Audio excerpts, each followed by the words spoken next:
Hello అండి అందరికీ. అందరూ ఎలా ఉన్నారు? మేమైతే చాలా బాగున్నాం. మీరు కూడా బాగుండాలి. వచ్చేయండి ఫ్రెండ్స్, ఇవాళ మేము కోడిగుడ్డు ములక్కాయ టమాటా కర్రీ ఏ విధంగా చేస్తానో చూపించేస్తాను.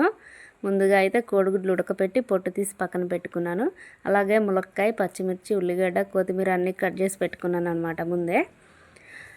కడాయిలో అయితే నూనె పోసి నూనె వేడెక్కాక కోడిగుడ్లను అయితే అందులో వేసాను. గుడ్లు చిటపటానే ఆయిల్ మీద పడుతుందని తొందరగా మూత పెట్టేశాను అనమాట. మధ్యలో కొద్దిగా పసుపు వేసి ఇలా ఫ్రై చేసుకున్నాను. అసలైతే గుడ్లు బాగా వస్తాయి కానీ ఇవాళ కొంచెం చిట్లిపోయినట్టు అయిపోయాయి అనమాట. అదే కోడిగుడ్లు వేపిన నూనెలో ములక్కాయలు కూడా వేసి చక్కగా బ్రౌన్ కలర్ వచ్చే వరకు వేపుకోవాలి. చూడండి, ఈ విధంగా వచ్చే వరకు వేపుకొని ఎగిపోయాక తీసేస్తున్నాను. అదే ఆయిల్లో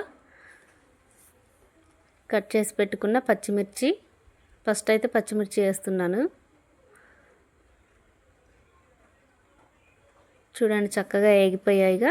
ఇప్పుడు దాంట్లో ఉల్లిగడ్డ కూడా వేసి కొద్దిగా ఏగనివ్వాలి. అందులోనే కొంచెం పసుపు కూడా వేసేసాను అనమాట. ఇప్పుడు కొద్దిగా ఏగాయి కదా, కొంచెం అల్లం మాడకుండా కొద్దిగా ఉప్పు కూడా వేసేస్తున్నాను. ఇవి కూడా చక్కగా అల్లం పచ్చివాసన పోయేంత వరకు ఫ్రై చేసుకోవాలి. చూడండి, చక్కగా ఏగిన స్మెల్ వస్తుందన్నమాట. పైన కొద్దిగా కొత్తిమీర కూడా వేసాను నేను.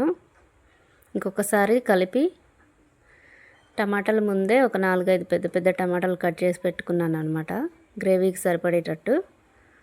చూడండి, చక్కగా టమాటాలు కూడా మగ్గిపోయాయి. మధ్యలో ఇలా టమాటాలను చక్కగా ఇలా మెదుపుకుంటే మంచిగా గుజ్జు టైపు వస్తుందన్నమాట.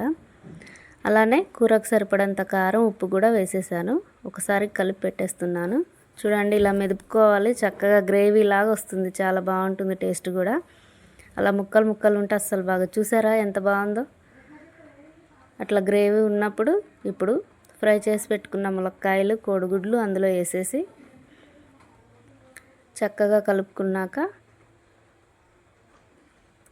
కొద్దిగా వాటర్ కూడా వేసాను, వాటికి పట్టాలి కదా ఉప్పు కారం మంచిగా. చూడండి, ఈ విధంగా వేసాను వాటర్ అయితే. అలానే ఫ్రెండ్స్, మా వీడియోస్ చూస్తున్నారు కదా, నచ్చితే లైక్ చేసి షేర్ చేసి సబ్స్క్రైబ్ చేయండి ప్లీజ్.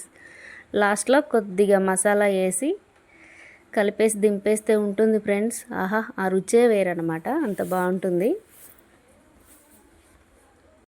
ఇంకొంచెం చిక్కబడినాక పైన కొద్దిగా కొత్తిమీర వేసేసి ఒక 2 నిమిషాల నుంచి స్టవ్ అయిపోతే అయిపోయినట్టే.